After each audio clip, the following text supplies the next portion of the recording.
Hello friends, সবাইকে welcome জানাই নতুন একটি ভিডিওতে। এই মুহূর্তে যে আপডেটটির দিকে আমরা নজর রাখবো সেটি হচ্ছে শিক্ষক যোগ্যতা প্রমাণে কি কি ডকুমেন্টস জমা দিতে হবে এবং কিভাবে জমা দিতে হবে। 30 বছরের আগে নিয়োগ হওয়া শিক্ষকদের কিভাবে ডকুমেন্টস ভেরিফিকেশন হবে, কি কি স্টেপ ফলো করতে হবে, সেই সঙ্গে শিক্ষকদের কি কি করণীয় আছে, স্কুলের কি কাজ রয়েছে, স্কুলের কি দায়িত্ব রয়েছে, স্কুল সার্ভিস কমিশনের মাধ্যমে নিয়োগ হওয়া শিক্ষকদের কি কি তথ্য জমা দিতে হবে, এবং স্কুল সার্ভিস কমিশনের পূর্বে যখন এমসির মাধ্যমে শিক্ষক নিয়োগ হয়েছিল সেই শিক্ষকদের কিভাবে কি কি তথ্য জমা দিতে হবে এবং কত তারিখের মধ্যে সমস্ত তথ্য ফুলফিল করতে হবে, জমা দিতে হবে। রাজ্যের প্রায় 1,30,000 শিক্ষকদের তথ্য যাচাই কিভাবে কোন পদ্ধতিতে হবে বিস্তারিত থাকবে এই ভিডিওর মধ্যে। কোনো রকম স্কিপ না করে শেষ পর্যন্ত দেখতে থাকুন। ভিডিওটি ভালো লাগলে অবশ্যই একটু লাইক এবং কমেন্ট করে যাবেন। চ্যানেলে যদি নতুন হলে অবশ্যই একটু সাবস্ক্রাইব করে রাখার অনুরোধ রইল। পাশে থাকা বেল আইকনটি অবশ্যই অন করে রাখবেন পরবর্তী ধরনের আপডেট পাওয়ার জন্য। তো চলুন বন্ধুরা, ভিডিওটি শুরু করা যাক। গত 7ই মে 2024 তারিখে কলকাতা হাইকোর্টের মাননীয় বিচারপতি বিশ্বজিৎ বসু মহাশয় তিনি একটি গুরুত্বপূর্ণ নির্দেশ দিয়েছেন। যে মামলায় স্কুল সার্ভিস কমিশনের মাধ্যমে নিয়োগ হওয়া সমস্ত শিক্ষক এবং স্কুল সার্ভিস কমিশনের পূর্বে যখন এমসির মাধ্যমে নিয়োগ হতো সমস্ত শিক্ষকদের তথ্য ভেরিফিকেশনের জন্য তিনি নির্দেশ দিয়েছেন এবং সেই তথ্যগুলো ডিজিটাইজ করার নির্দেশ দিয়েছেন। যে মামলাটি রিট পিটিশন নাম্বার 24451/2022-এর, যার পিটিশনার রয়েছেন Soma Roy versus state of West Bengal. অর্থাৎ রাজ্যে এতদিন পর্যন্ত যে সমস্ত শিক্ষকরা চাকরিরত অবস্থায় রয়েছেন তারা অ্যাকচুয়াল বৈধ কিনা সেটা যাচাই করার জন্যই এই প্রসিডিং। আপনি যোগ্যভাবে চাকরি পেয়েছেন সেটা প্রমাণ করতে গেলে আপনাকে সমস্ত ডকুমেন্টস সাবমিট করতে হবে এবং সেগুলো ডিজিটাইজ ফর্মে আপলোড করতে হবে তাদের ওয়েবসাইটে। তো চলুন কি কি ভাবে আপনার স্টেপ বাই স্টেপ কি কি ডকুমেন্টস লাগবে, কি কি পদ্ধতিতে আপনি সমস্ত বিষয়টা ফলো করবেন বিস্তারিত থাকবে, বিস্তারিত আমরা দেখে নিই। তো এই ম্যানুয়ালটাতে সমস্ত বিষয়ে উল্লেখ করা রয়েছে। Submission and verification of appointment data furnished by school, অর্থাৎ স্কুলের মাধ্যমে প্রত্যেক শিক্ষককে তাদের ভেরিফিকেশন করতে হবে, তাদের অ্যাপয়েন্টমেন্ট ভেরিফিকেশন করতে হবে এবং সাবমিশন করতে হবে। তো প্রথমেই স্কুলের কি কি কর্তব্য রয়েছে স্টেপ বাই স্টেপ, শিক্ষকরা এখানে কিভাবে ইনভলভ হবেন, কি কি করবেন বিস্তারিত পরপর 3টে স্টেপ রয়েছে, আমরা দেখে নেব 3টে স্টেপগুলো। তো প্রথম স্টেপেই যেটা উল্লেখ করা রয়েছে, HOI head of the institution shall collect the following documents from each teacher, প্রত্যেক টিচারের কাছ থেকে প্রধান শিক্ষক তিনি সমস্ত ডকুমেন্টস কালেক্ট করবেন of the school presently working, অর্থাৎ বর্তমানে কর্মরত অবস্থায় রয়েছেন তাদের প্রত্যেকের থেকে ডকুমেন্টস সংগ্রহ করবেন অ্যান্ড সাবমিট বাই 25/5/2024 তারিখ, অর্থাৎ এ মাসের 25শে মে 2024 তারিখের মধ্যে সমস্ত ডকুমেন্টস তাকে সাবমিট করতে হবে, অথেন্টিকেট করতে হবে, authenticated by the concern teacher, এবং সেই সমস্ত ডকুমেন্টসগুলোকে টিচার নিজে সেলফ অ্যাটেস্টেড করবেন এবং নিজের সত্যতা নিজেকে প্রমাণ করতে হবে। 2 নম্বরে যেটা বলা হচ্ছে copy of last if more than one, একের বেশি যদি হয়ে থাকে school service commission recommendation letter, recommendation আপনার যে লাস্ট রেকমেন্ডেশন লেটার সেই রেকমেন্ডেশন লেটার জমা দিতে হবে। ফর অ্যাপয়েন্টমেন্টের জন্য আপনাকে রেকমেন্ডেশন করা হয়েছিল সেই লেটার লাস্ট যেটা আপনি পেয়েছেন, not transfer recommendation letter, transfer হয়েছিলেন সেই ট্রান্সফার লেটার রেকমেন্ডেশন লেটার সেটা আপনাকে দিতে হবে না। যদি একের বেশি হয়ে থাকে সেটা কিন্তু তখন আপনার লাস্ট যেটা রয়েছে রেকমেন্ডেশন সেটা আপনাকে সাবমিট করতে হবে। 3 নম্বরে যেটা বলা হচ্ছে কপি অফ অ্যাপয়েন্টমেন্ট লেটার, যে আপনার অ্যাপয়েন্টমেন্ট লেটার আপনাকে দিতে হবে।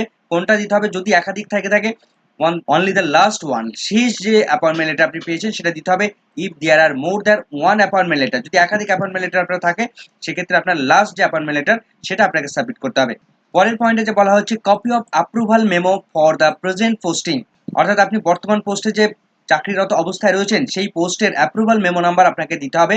এবং mandatorily if A non SSC candidate, যদি আপনি স্কুল সার্ভিস কমিশনের মাধ্যমে চাকরি না পান তার আগে এমসির মাধ্যমে চাকরি পান তাহলে আপনাকে কিন্তু এটা অবশ্যই ম্যান্ডেটরিলি ভাবে দিতে হবে, অর্থাৎ বাধ্যতামূলক ভাবে আপনাকে এই পোস্ট স্যাংশনিং মেমো নাম্বার সেটা আপনাকে অবশ্যই দিতে হবে। পরের পয়েন্টে বলা হচ্ছে copy of documents showing authentication for appointment such as panel approval memo or any other notarial evidence or court order. In case of approval in compliance of the court order, there is no provision or need in portal or inquiry of such documents. আপনার appointment যে authenticate সেটা তার জন্য আপনাকে কোনো একটা documents provide করতে হবে। যদি আপনি কোর্ট কেসের মাধ্যমে চাকরি পান তাহলে কোর্ট কেসে তার যে কেস নাম্বার তার ডিটেলসটা আপনাকে প্রোভাইড করতে হবে। 2 নম্বর স্টেপ কি বলা হচ্ছে, on the basis of the above documents, উপরে যে সমস্ত ডকুমেন্টসের কথা বলা হলো সেই সমস্ত ডকুমেন্টগুলো head of the institution shall fill as per user manual যেটা প্রোভাইড করা হয়েছে সেই ম্যানুয়াল অনুযায়ী তাকে সমস্ত কিছু অনলাইনে সাবমিট করতে হবে ইন রেসপেক্টিভ ফিল্ডস, সেই সমস্ত ফিল্ডগুলোতে সেখানে সাবমিট করতে হবে বা তথ্যগুলো সেখানে ভরতে হবে। In case appointed upon school service commission recommendation the recommendation memo number, তার রেকমেন্ডেশন মেমো নাম্বার আপনাকে দিতে হবে এবং তার date will be written in the designated place. Recommendation পেয়েছেন এবং কবে তার ডেট রয়েছে সেটা আপনাকে উল্লেখ করতে হবে। অন অর বিফোর 27/5/2024 তারিখে, অর্থাৎ 27শে মে 2024 তারিখে, is head of the institution shall submit hard copies of the documents as authenticated by the concern teacher refer to while furnishing the information the portal or database. অর্থাৎ সমস্ত শিক্ষকদের দ্বারা certified যে সমস্ত ডকুমেন্ট সেগুলোকে নিয়ে প্রধান শিক্ষক তিনি 27শে মে 2024 তারিখের মধ্যে সমস্ত বিষয়টা অনলাইনে পোর্টালে সাবমিট করবেন। ইন স্টেপ ওয়ান যখন মেনটেন করা হবে, সেখানে এ ক্লিয়ার ফরওয়ার্ডিং লেটার, একটা লেটার সেখানে তৈরি করতে হবে। সেখানে কি কি থাকবে? নাম্বার অফ অ্যাপ্রুভাল টিচার, এই মুহূর্তে আপনার স্কুলে কতজন অ্যাপ্রুভাল টিচার রয়েছেন, প্রেজেন্টলি ওয়ার্কিং ইন স্কুল, এই মুহূর্তে কতজন চাকরিরত অবস্থায় রয়েছেন, number of teachers whose information have been furnished, কতজন আপনাকে ইনফরমেশন দিয়েছে বাই হিম, নিজের দ্বারা, and an attested downloaded report from the portal about the submitting information showing name of the teacher about whom information have been furnished. অর্থাৎ যারা যারা তথ্য দিচ্ছে সমস্ত টিচারদের ডিটেলসটা প্রধান শিক্ষককে সাবমিট করতে হবে একটা ফরম্যাটের মধ্য দিয়ে। পরের গুরুত্বপূর্ণ বিষয়টা বলা হচ্ছে 100% accuracy shall be maintain in furnishing is information. প্রত্যেকটা ইনফরমেশন সঠিক হওয়া চাই। কোনো তথ্যে যদি ভুল হয় তাহলে সেক্ষেত্রে কি হবে? ইফ এনি ইরর, যদি কোনো রকম ভাবে ভুল থাকে তাহলে the entire responsibility shall in live with the HOI। অর্থাৎ সমস্ত প্রসিং এর জন্য দায়বদ্ধ থাকবেন হেড অফ দ্য ইনস্টিটিউশন। অর্থাৎ সমস্ত কিছু প্রধান শিক্ষককে ভেরিফিকেশন করে তবে জমা করতে হবে। কোনো তথ্য যদি গরমিল থাকে তাহলে সেই স্কুলের প্রধান শিক্ষক তিনি কিন্তু দায়ী থাকবেন। সমস্ত তথ্য প্রসেসিং কমপ্লিট করার কথা বলা হচ্ছে। The process of furnishing information in the portal shall be completed by is HOI within 25/5/2024 তারিখের মধ্যে সমস্ত বিষয়গুলো, সমস্ত ইনফরমেশনগুলো তারা কালেক্ট করতে হবে এবং 27 তারিখের মধ্যে সমস্ত হার্ড কপি সাবমিট করতে হবে। 3 নম্বরে রয়েছে ইনস্ট্রাকশন ফর DI বা ADI অফ স্কুল। DI বা ADI may develop a program for collection for the hard copies school wise based on number of teacher। প্রতিটি DI তারা কি করবেন? সমস্ত স্কুল ওয়াইজ কতজন টিচার রয়েছেন তাদের হার্ড কপি সমস্ত ডকুমেন্টস তারা কালেক্ট করবেন। DI বা ADI shall assign through a special office order the duty to the officer and employees of checking the correctness of its information furnished in the concerned place in the portal with reference to the hard copies documents submitted by HOI।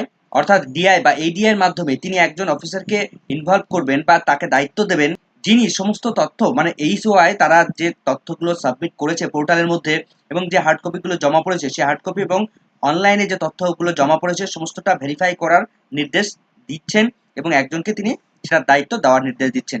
The assign officer or employees shall check the submitted hard copy documents as authenticated by the concern teacher. যে অফিসারকে assign করা হবে তিনি সেই এমপ্লয়ীদের যে hard copy submit করা হয়েছে সেই ডকুমেন্টসগুলো অথেন্টিকেট ডকুমেন্টস কিনা সেটা তিনি ভেরিফাই করে তবে তিনি সমস্ত কিছু ওকে করবেন। তাহলে যেটা দেখা গেল, স্কুল সার্ভিস কমিশনের মাধ্যমে নিয়োগ হওয়া এবং তার পূর্বে নিয়োগ হওয়া সমস্ত শিক্ষকদের তথ্য ভেরিফিকেশন প্রক্রিয়া শুরু করে দিতে হবে এবং সেটা কমপ্লিট করতে হবে 25শে মে 2024 তারিখের মধ্যে অনলাইনে পোর্টালে সাবমিট করার নির্দেশ দেওয়া হয়েছে এবং তার পাশাপাশি 27শে মে 2024 তারিখের মধ্যে সমস্ত হার্ড কপি DI অফিসে সাবমিট করতে হবে এবং প্রত্যেক নিজেই সার্টিফাইড করবেন যে এই ডকুমেন্টস, তার যে নিজের ডকুমেন্টস সেই ডকুমেন্টসটা সত্য বা সেই ডকুমেন্টসটা ফেক নয় এবং সেই ডকুমেন্টসটা DI অফিস সেটা ভেরিফাই করবে যে তার তথ্যগুলো সমস্তটা ঠিকঠাকভাবে আছে কিনা। সেক্ষেত্রে সমগ্র ভেরিফিকেশন প্রসেসে যদি কোনো রকম ভাবে কোনো ডকুমেন্টসে প্রবলেম থেকে থাকে সেক্ষেত্রে সেই শিক্ষক কিন্তু প্রবলেমে পড়তে পারেন। রাজ্যের প্রায় 1,30,000 শিক্ষকদের ডকুমেন্টস ভেরিফিকেশন প্রক্রিয়া ইতিমধ্যে শুরু হয়ে গেছে। অনলাইন পোর্টালে লগ ইন করে এই তথ্য যাচাই তথ্য সেখানে সাবমিট করতে হবে। IOSMS পোর্টালে গিয়ে এই সমস্ত তথ্যগুলো সেখানে সাবমিট করতে হবে। ভিডিওটি ভালো লাগলে অবশ্যই লাইক এবং কমেন্ট করে যাবেন। চ্যানেলটিতে নতুন হলে অবশ্যই সাবস্ক্রাইব করে রাখার অনুরোধ রইল। পাশে থাকা বেল আইকনটি অবশ্যই অন করে রাখবেন পরবর্তী ধরনের নিত্য নতুন আপডেট পাওয়ার জন্য। সকলকে ধন্যবাদ।